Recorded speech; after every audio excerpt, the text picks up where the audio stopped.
La pratique consistant à teindre la fourrure des chiens est de plus en plus populaire. Si vous envisagez de relooker votre chien, ou si vous êtes intéressé par cette pratique, nous vous expliquons dans cette vidéo de Planète Animal pourquoi est-ce que vous ne devriez jamais le faire. Allez, c'est parti!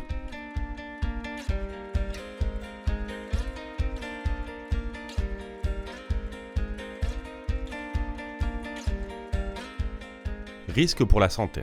Il y a une grande variété de colorants animaux sur le marché. Ces produits sont modifiés pour s'adapter au pH de la peau du chien et pour éviter une intoxication grave en cas d'ingestion. Cependant, ils ne garantissent pas que l'animal ne souffre d'aucune sorte de réaction allergique après l'application. De nombreux colorants provoquent des démangeaisons, des irritations et des rougeurs sur la peau du chien. Dans les cas les plus graves, les chiens prédisposés aux pathologies dermatologiques, les chiots ou les chiens albinos, peuvent souffrir de réactions cutanées très puissantes qui requièrent une assistance vétérinaire urgente. Par ailleurs, il va sans dire que les colorants humains sont hautement toxiques pour les chiens et ils peuvent provoquer de graves brûlures cutanées et des lésions organiques pouvant être fatales. C'est une procédure stressante. Le niveau de stress qu'un chien est susceptible de subir dans ce contexte dépend d'un certain nombre de facteurs. De nombreux chiens ne sont pas habitués à être manipulés et n'aiment pas l'eau ou la présence d'étrangers. Il faut garder à l'esprit que nous soumettons l'animal à une situation qu'il ne comprend pas et qui en plus est très longue. Les chiens subissent généralement un pic de stress lorsqu'ils sont exposés à ce type de manipulation. L'odeur des colorants, le bain et le bruit du sèche-cheveux sont tous des stimuli qui peuvent faire peur aux chiens. Leur rythme cardiaque s'accélère et le fait qu'ils ne peuvent pas s'enfuir peut déclencher un comportement agressif. En bref, il est tout à fait inutile de faire subir à un chien un tel stress et de mettre sa santé émotionnelle en danger. Découvrez 12 autres choses que vous ne devriez jamais faire avec votre chien.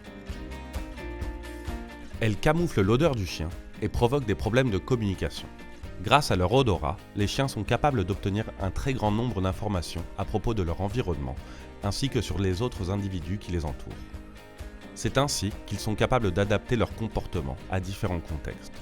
L'un des principaux problèmes de la teinture pour chiens est qu'elle modifie sérieusement leur odeur naturelle, et bien que nous ne puissions pas l'apercevoir, eux en sont capables. Du coup, ça gêne le chien qui ne sera pas à l'aise avec l'odeur qu'il dégage, et qui pourra même s'auto-mutiler pour tenter d'éliminer la teinture de son corps. En plus, la teinture d'un chien altère sa capacité à communiquer avec les autres. N'oubliez pas que les chiens se saluent en se reniflant. L'odeur artificielle dégagée par un chien teint peut amener les autres chiens à le rejeter, ou encore pire, à essayer de l'attaquer.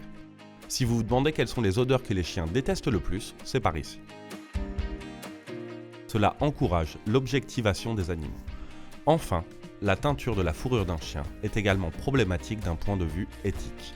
En essayant de transformer les animaux en peluches et en les traitant comme des toiles sur lesquelles on peut peindre, on ignore leur droit à la dignité et on encourage à les considérer davantage comme des objets, alors que nous devrions les considérer comme des êtres sensibles, dotés d'intelligence et capables d'éprouver et de communiquer des émotions. Un chien n'a pas besoin de ce genre de retouche esthétique. L'animal ne peut tirer aucun bénéfice de cette procédure, il ne peut que en subir des dommages. Si vous voulez en savoir plus à propos des soins pour les chiens, c'est par ici. Saviez-vous qu'on ne pouvait pas teindre les chiens ? Dites-le nous en commentaire et n'hésitez pas à vous abonner à notre chaîne. En attendant, à bientôt sur Planète Animal.